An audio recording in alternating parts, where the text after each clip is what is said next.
Салам радиосунда жаңылыктар.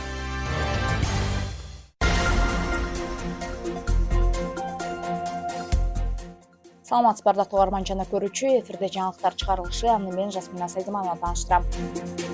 Баткен районунун Көкташ айылындагы турак үйлөрдөн чыккан өрт өчүрүлдү. Баткен районунда бүгүн түнкү саат 3:18 Аксай аймагынын Көкташ айылында турак үйлөрдөн чыккан өрт өчүрүлдү. Бул тууралуу Өзгөчө кырдаалдар министрлигинен маалымдашты. Маалыматка таянсак, өрт жерине райондук Өзгөчө кырдаалдар бөлүмүнүн Аксай жана кошумча күч катары Самаркандек айылындагы өрткө каршы куткаруу бөлүгүнөн 2 күчүрмөнү эсеп тартылган. Ал эми таңкы саат 4:15 курчоого алынган тилсиз жоо саат 5:12 толугу менен өчүрүлдү.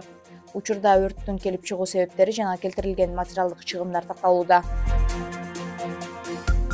Баткенде агрохаб ачылды. Бүгүн 28 май күнү Баткен шаарында алгачкы жолу агрохаб ишканасы ачылды. Бул ишкана Баткен жаштарынын ишкердигин колдоо жана өнүктүрүүгө багытталат. Агрохабтын ачылуу иш-чарасы боюнча кененирээк кабарчыбыз Сабира Бакирбек кыздын материалында. Лидерлик багыттарында жаштардын ишкердигин өнүктүрүү үчүн жакшы аянтча болуп калат. Бүгүн 28 майда Баткен шаарында алгачкы агрохабтын салтанаттуу ачылышы болду. Бул иш-чара Баткен жаштарынын ишкердигин өнүктүрүүгө багытталат. Жаш лидерлер үчүн, жаштар үчүн бир хаб, бир коворкинг борбору ачылды. Ошол жерде мен ойлойм, жаш балдар, жаш ишкерлер, жаштар келип туруп, тажрыйбасын, илим билим менен, маалымат менен алмашып, ошол жерде бир жакшы долбоорлорду, ушу Баткен облусунун алдыга сүйрөй турган долбоорлорду иштеп чыгып, ишке ашырышат. Негизи Баткен районунда, Кыргызстанда болуп аткан ушундай иш-чараларга биз активдүү катышып, колубуздан келишинче биз да көмөктөшөбүз.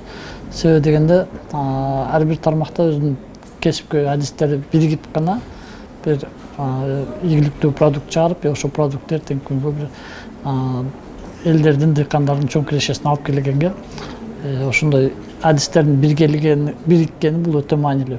Ушундай платформалар, ошондой жерлерди түзгөн себептен мен да ушул иш-чараларга колумдан келишинче көмөктөшүп иштешип келебиз.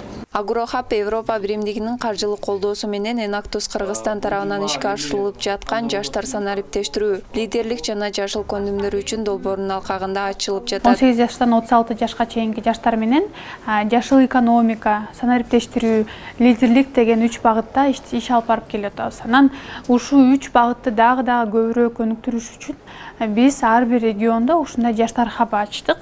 Эми жаштар хабы деген эмне? Бул жаштар хабы деген бир платформа, бир аянтча. Жаш ишкердикти өнүгүү, жаш адамдын өнүгүүсү үчүн бир платформа.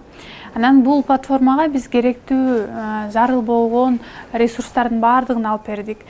Компьютер десе компьютер, проектор десе проектор дегенде баардыгын ал ошо жаш ишкердин өнүгүүсүнө мындай керектүү, мындай айтканда комфорттуу түрдө бир өнүгүүгө салым кошо турган бир иш-чаралардын баардыгы ушул жакта өтөт деген ойдобуз да. Толук кандуу ишкердикке тиешелүү жабдуулар менен жабдылган. Мисалы айта турган болсок, келип бир ишкер келип, бизнес план жазышым керек эле, ошону өзүнө ноутбугу жок, келгенде бул жакта бүт баары даяр, келип бул жакта өзү отуруп, ошо бизнес пландарын жазып, өзүнө керектүү маалыматтарды алып, бул жакта командадагы бар кеңеш бере турган ошолордон консультация алып колдонсо болот. Агрохабтар айыл жаштарына, анын ичинде жаш аялдарга, адистерге, майыптуулугу барларга жана башка аярлуу топторго лидерлик чөндөмдөрүн өнүктүрүү, жашыл өндүрүштөгү инновацияларды изилдөө жана алдыңкы санариптик технологияларды колдонуу үчүн платформаны камсыздайт. Сабира Бакирбек кызы, Салам Медиа, Баткен.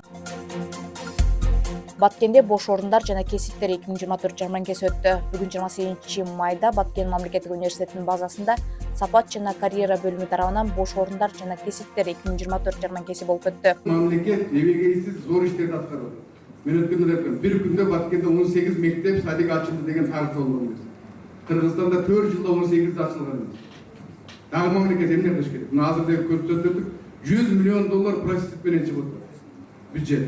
Мындай болгон эмес. Мамлекет эмне кылып эмес, мен мамлекетте эмне кылып атам деген менен жашаш керек урматтуу жаштар. Мен мамлекетке кандай пайда келтирип атам, мамлекетке мен эмне кыламын, анткенде пайдам тиет деген менен жашаш керек. Иш-чарага жергиликтүү бийлик өкүлдөрү, 20дан ашуун ишкана мекемелердин кызматкерлери жана студенттер катышты. Жарманкенин жүрүшүндө чет өлкөгө чыгып жаткан жарандар үчүн колдомолор, тиешелүү элчиликтердин даректери, байланыш телефондору, консулдук кызматтар боюнча кеңири маалыматтар берилди. Биз бүгүнкү жарманкеге өзгө окуучуларды чакырганы ушундай эмелерди алып чыкканбыз. Мындай өзүнүн эликченчи кесип килсе деп мындай тигүүчүлүк, жыгач уста ошол боюнча окуучуларга маалыматтарды берип, өзгө окуучуларды, студенттерди жыйнап жатабыз. Өндүрүштүк окууларда биз ушулардын баардыгын өз колубуз менен жасап чыгарабыз. Белгилей кетсек, учурда Батмунун бүтүрүүчүлөрүнүн ишке жайгашуусу 68-70% түзөт. Баткен облусунун 88 км жогорку чыңалуудагы аба чубалгысы капиталдык оңдоодон өттү.